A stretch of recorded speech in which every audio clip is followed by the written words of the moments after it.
My twin sister fell in love with my husband.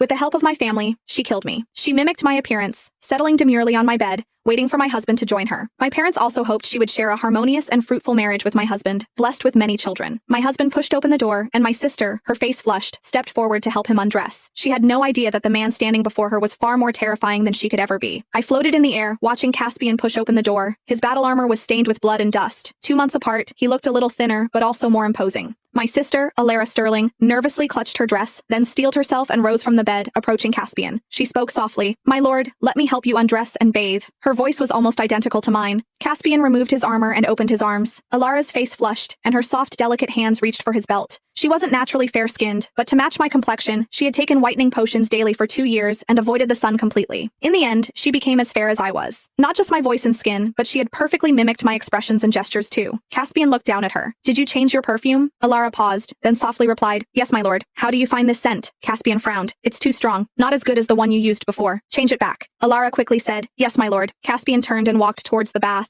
Alara eagerly followed, joy in her eyes. She hadn't been discovered. Naturally, she was thrilled. I didn't want to go near the bath because I knew what would happen next. Caspian had joined the military at 12 and had served for 13 years. His passion in the bedroom was intense, unlike any other. Though I didn't know if any women had served him during his 2 months away, whenever he returned after several days, it was always more than I could bear. He was never gentle with me, even nonchalantly saying, "Your parents sent you to please me, yet I see little effort from you." Later, Nanny Eliza advised me to be more accommodating, and I followed her words, which made him less brutal. But in truth, it was Alara who was originally meant to marry Caspian. Yet, that year, when Caspian returned to the capital with his army from the northern territories, 5 severed heads hung from his saddle. Though he told the king he had merely encountered and slain bandits along the way, everyone knew those 5 heads represented the 5 prominent families who had brought charges against his family years ago. Our Sterling family was one of them. The Sterling family had bled profusely due to those accusations, and Caspian was naturally out for revenge. So the 5 families offered rare jewels and stunning beauties, hoping to appease his fury. Alara, my sister, was one of those stunning beauties. She feared she would be tortured to death by Caspian and begged our parents not to send her. Our parents doted on her, and ultimately, they made me take Alara's place and marry Caspian. Though Alara and I were twins, a seer had prophesied at our birth that one of us would bring ruin to the Sterling family. So, when I was born quiet and cried little, I was declared the ill-fated twin. They planned to drown me. My mother couldn't bear it and threatened her own life to save mine. I survived but was confined to the deepest, smallest courtyard in the Sterling estate, with only Nanny Eliza to care for me. From then on, outsiders only knew of Alara Sterling, the eldest daughter cherished by the Sterling family, and were unaware of another daughter named Lyra Sterling, who grew like a weed in that tiny, secluded yard. The Sterling family never gave me a name. Lyra was given to me by Nanny Eliza. Nanny Eliza said that on the day she carried me to the small courtyard, the pear blossoms there were in full bloom, the most beautiful she had ever seen. So she named me Lyra. Lyra, a name that sounded so much like farewell in the old tongue. It perfectly foretold my brief life. My